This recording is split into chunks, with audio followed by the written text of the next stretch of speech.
বলছে কি ব্রহ্মাণ্ড ভূমিতে কোনো লাভবান জীব কৃষ্ণ প্রসাদে পায় ভক্তিলতা বীজ। ব্রহ্মাণ্ডের মধ্যে কোনো পূজা বুদ্ধ পায় তার উপদেশ মন্ত্রে মায়া বিচার শিখলায়।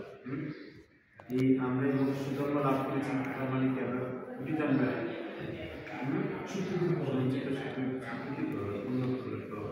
তো এটাকে যদি আমরা হেলায় ফেলে দিই তাহলে কি হবে আমাদের পরিস্থিতি? আমরা বর্তমান সময়ে যেভাবে আমরা কি কেউ বলতে পারবো যে আমরা সুখে আছি, আনন্দে আছি? কখন বলতে পারবো?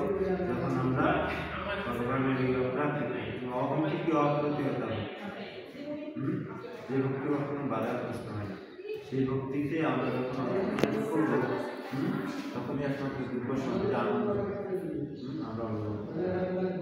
কারণ কি ভগবানের নাম হরে কৃষ্ণ কৃষ্ণ কৃষ্ণ হরে হরে রাম হরে রাম রাম রাম হরে হরে। এই যে হরে কৃষ্ণ মহামন্ত্র ভগবানের দিব্য নাম সম্বন্ধিত মহামন্ত্র, এই মহামন্ত্রের মধ্যে কয়টা মধ্যে শব্দ আছে? তিনটা শব্দ। কি? হরে কৃষ্ণ রাম। এই শব্দ অর্থ কারো জানা আছে? হরে শব্দের অর্থ কি? ভগবান বললেন শ্রীকৃষ্ণকে আরাধনা করতে।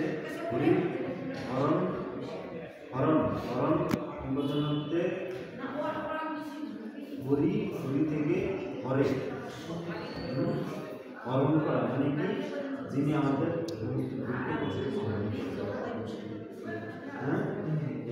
সেই হরি হরণ থেকে হরি আর হরি থেকে হরে, সে যে আমাদের দুঃখ কষ্ট হরণ করে তার নাম হচ্ছে হরি। আর সেই হরির হৃদয় যে তৈরি করেছেন তিনি হচ্ছেন হরে রাধারানী। ঠিক আছে? কিভাবে রাধারানী কৃষ্ণের মন চুরি করলেন? তার সেবার মাধ্যমে, প্রাকৃত সেবার মাধ্যমে। তো এই হরি হরে হচ্ছে ভগবানের হল্লাদিনী শক্তি। হরে কৃষ্ণ শব্দের অর্থ কি? সর্বাকর্ষণ, যিনি সবাইকে আকর্ষণ করতে চান। হ্যাঁ, আর রাম শব্দের অর্থ কি? রমন্তে ইতি রাম, তো যিনি আনন্দ বিধান করেন, সেটাকে সর্ব আনন্দদায়ক বলরাম।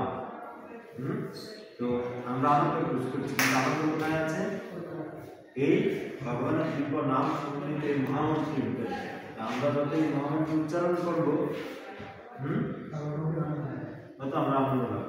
যত নাম জপ করবো তত আমাদের ভিতরে আনন্দ পাচ্ছে। যদি বিশ্বাস না হয়, এক মালা কারোর সাথে কথা না বলে চুপ করে শুনবে নিজে নিজে এক মালা জপ করবে। যদি আপনার আর এক মালা জপ করতে ইচ্ছা না হচ্ছে তাহলে আমার নামটা আপনার ঠিক আছে। হ্যাঁ, এই দিব্য নামের এমনই শক্তি, আপনি পূর্ণ মনোযোগ সহকারে একটা মালা জপ করে আপনার আরেক মালা জপ করতে ইচ্ছেই করে, আপনার মন বলবে আরেক মালা। আমাদের আনন্দ লাগার উৎস হচ্ছে এটা।